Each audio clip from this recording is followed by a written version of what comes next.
Bonjour et vous êtes avec votre animateur Maxime Dany et bienvenue à l'émission Sur le plateau. Aujourd'hui à l'émission, on se penche sur des sujets sportifs et différents, mais tout autant intéressants. On va parler avec Louis Bonin de l'expérience d'Émeric Paris au tournoi Pee-Wee, du sport électronique au Cégep avec Raphaël Ouellette, avec Véronique Hood du parcours d'Élisabeth Desrosiers-McArthur, mais on débute immédiatement avec Zachary Heinz qui nous parle du hockey scolaire. Salut Zachary, ça va bien? Oui, toi? Oui, merci. C'est quoi les avantages de jouer dans une ligue scolaire? Bien, dans le fond, c'est que les jeunes ont 3 pratiques par semaine en après-midi pendant les heures de cours, ce qui fait que le soir, ils ont plus de temps pour faire leurs études. Est-ce que ça facilite les études des joueurs de hockey de jouer dans une équipe scolaire?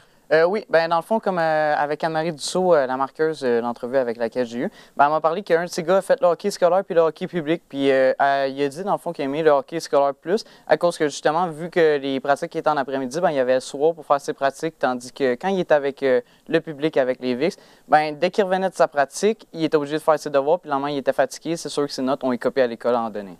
Quels sont les bienfaits que les équipes puissent suspendre leurs joueurs de leur équipe? Bien, vu dans le fond, c'est plusieurs écoles ensemble qui ont créé la Ligue, ce que ça fait, c'est qu'ils ont le pouvoir de suspendre leurs joueurs autant scolairement que sportivement pour des mauvaises notes, une mauvaise attitude avec ses coéquipiers, une mauvaise attitude à l'école. Ce qui fait que ça pousse les joueurs à justement se donner à fond dans leurs études pour ne pas perdre leurs privilèges. Les ligues scolaires ont quelques règlements spéciaux que les autres ligues n'ont pas, n'est-ce pas? Oui, dans le fond, justement, ils ne peuvent pas dégager la rondelle pour justement pousser le joueur à jouer plus intelligemment. Donc, ça lui montre que tu ne peux pas juste dégager la rondelle de l'autre côté de la patinoire, tu peux aussi attaquer. Mais l'autre règlement aussi qu'il y a, c'est que les punitions, ils doivent les purger au complet. Même si l'autre équipe marque, ils sont obligés de rester dans le banc. Ça leur fait prendre conscience que leurs punitions, des fois, ne sont pas vraiment bonnes. Est-ce que les ligues scolaires, c'est autant compétitif que du 3A? Oui, dans le fond, comme Anne-Marie m'a expliqué, elle a marqué du 3A puis du M18D1, qui est dans le fond le plus haut niveau, le plus haut hockey scolaire, dans le fond. Puis elle m'a dit qu'il n'y a pas beaucoup d'équipes du 3A qui seraient capables de battre les meilleures équipes du M18. Pourquoi les joueurs de hockey devraient choisir une ligue scolaire au lieu d'une ligue publique? À cause que, justement, les joueurs ont une pratique de plus par semaine, puis ils ont aussi plus de temps pour s'améliorer à cause de ça, mais en plus, ils ont plus de temps pour faire leurs devoirs, ce qui leur laisse des meilleures notes au final. Merci beaucoup, Zachary.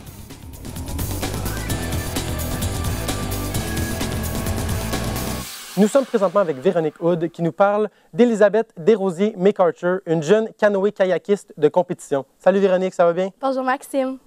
Qu'est-ce qu'elle nous réserve, Élisabeth, pour la prochaine année? Mais récemment, justement, elle s'est qualifiée au championnat du monde de cette année, grâce notamment à sa victoire aux régates individuelles de 200 mètres en canoë-kayak. Donc, on peut vraiment s'attendre à ce qu'elle poursuive dans cette lancée-là cette année, en justement poursuivant sa carrière internationale, en se rendant à des compétitions diverses, comme les championnats du monde de 2023 en Italie. Qu'est-ce que le fait d'atteindre cet objectif signifierait pour sa carrière internationale? Ça lui permettrait de remonter dans les classements, puis remonter dans les classements dans un niveau international. Justement, ça vient te rapprocher de l'objectif ultime de tout athlète, je pense bien, donc les Jeux olympiques.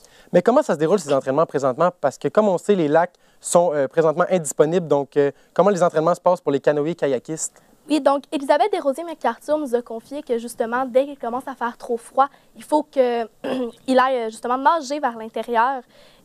Oui, aller vers l'intérieur, nager, faire de l'entraînement en salle. Et puis, ce qui fait en sorte que, justement, sinon, ce serait trop risqué à aller faire du canoë à cette température-là. Donc, ils vont vraiment se plonger vers des activités plus intérieures. Puis, quand la neige le permet, ils vont pouvoir se tourner vers le ski de fond, qui est une discipline qui ressemble quand même énormément au canoë-kayak au niveau des muscles qui travaillent. Quel autre défi se positionne actuellement sur son chemin?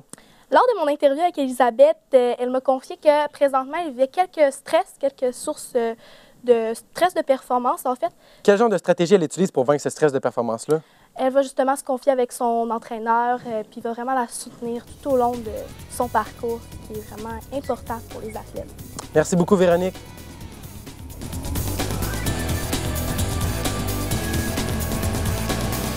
Nous sommes présentement avec Raphaël Ouellette qui nous parle de la présence de sport électronique au Cégep. Salut Raphaël, ça va bien? Ben oui, ça va super bien. Et toi, Maxime? Oui, merci. En quoi Stéphanie Gélina était la bonne personne à interviewer pour avoir un portrait du programme de sport électronique à l'école? C'est une très bonne question. À vrai dire, quand on raconte une histoire, c'est toujours assez important d'avoir toutes les facettes de cette histoire-là, toutes les versions.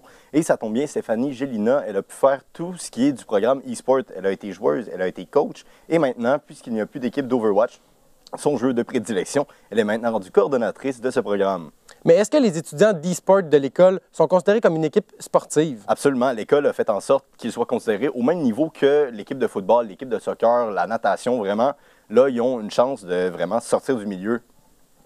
Et puis, qu'est-ce qui a concrètement été changé depuis 2018 qui fait que le sport électronique a été reconnu comme un sport traditionnel? Bien, ils ont vraiment développé, ici au Cégep, ils ont développé les installations. Il y a des locales qui sont attitrés vraiment à l'équipe de e-sport avec justement du matériel informatique qui va leur permettre de performer autant dans leur pratique que dans leur compétition.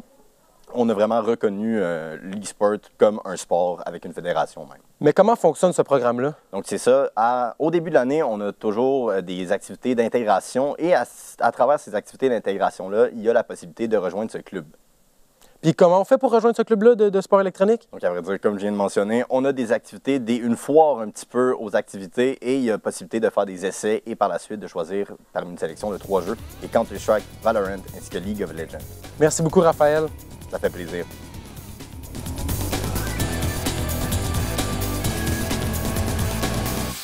Et nous terminons maintenant avec Louis Bonin qui nous parle de l'expérience d'Émeric Paris au tournoi Pee-Wee. Salut Louis, ça va bien? Très bien, toi? Oui, merci. Qui est Émeric Paris un peu? Émeric Paris est un jeune homme de 15 ans qui joue au hockey. Il a représenté les Petits Nordiques, une équipe qui a été spécialement faite pour le tournoi Pee-Wee. Avec leur effort, ils se sont rendus en finale. C'est vraiment bon. C'est pour ça qu'aujourd'hui, il va me parler de son expérience. Mais c'est quoi le tournoi Pee-Wee en tant que tel? En fait, le tournoi Pee-Wee est un tournoi international fait pour les jeunes de 11 ans à 12 ans. C'est un tournoi qui en fait, il y a plein d'équipes du monde qui sont représentées à ce tournoi-là. C'est un des plus gros tournois qu'on peut trouver au Québec, ici, pour la jeunesse. Et en tant que joueur, qu'est-ce que ça lui a apporté, le tournoi Pee-Wee, à lui? En fait, le tournoi Pee-Wee, excusez-moi, pour lui, il a apporté beaucoup. En tant que joueur, il a apporté beaucoup d'expérience, soit en développant des stratégies, aussi il a développé des bons liens avec ses coéquipiers et beaucoup aussi d'amitié à travers le monde, car il y a beaucoup d'équipes qui viennent de d'autres pays. Est-ce qu'il recommanderait cette expérience-là à beaucoup de monde? Tout le monde? Oui, Émeric Paris m'a confié qu'il recommanderait ça, l'expérience, à tous les joueurs de hockey qui peuvent le faire, car c'est vraiment une expérience mémorable. Que pour lui, rester à vie, car il a vraiment vécu une très, très, très belle expérience. Et la question qu'on se pose tous, est-ce que c'est intimidant de jouer devant une grande foule comme ça au tournoi Pee-Wee? C'est sûr que lui m'a confié que le premier match est vraiment dur, car c'est une grosse foule. C'est environ 5000 personnes qui te regardent au centre Vidéotron. Lui, il était vraiment habitué de jouer contre une petite foule, soit devant des petites familles ou en fait ses amis dans la région de Lobinière. Donc, c'est vraiment une grosse foule pour lui. Mais sinon, c'était vraiment amusant et c'est vraiment une belle expérience gravante. Le tournoi de hockey Pee-Wee, ça se passe chaque année, c'est bien ça? Oui, exactement. En fait, le tournoi, il se passe chaque année. Si vous voulez même aller voir la prochaine édition, soit la 167e édition, ça va se passer en février au Centre Vidéotron. Merci beaucoup, Louis. C'est ce qui termine notre émission. J'espère que vous en avez appris davantage sur différents aspects du sport. Merci d'avoir été avec nous. J'aimerais remercier mes journalistes, Louis, Raphaël, Véronique et Zachary, de nous avoir fait part de leur entrevue. J'aimerais aussi remercier à la régie Éric Arsenault et Joël Sasseville. C'était Maxime Dany, votre animateur à l'émission Sur le plateau.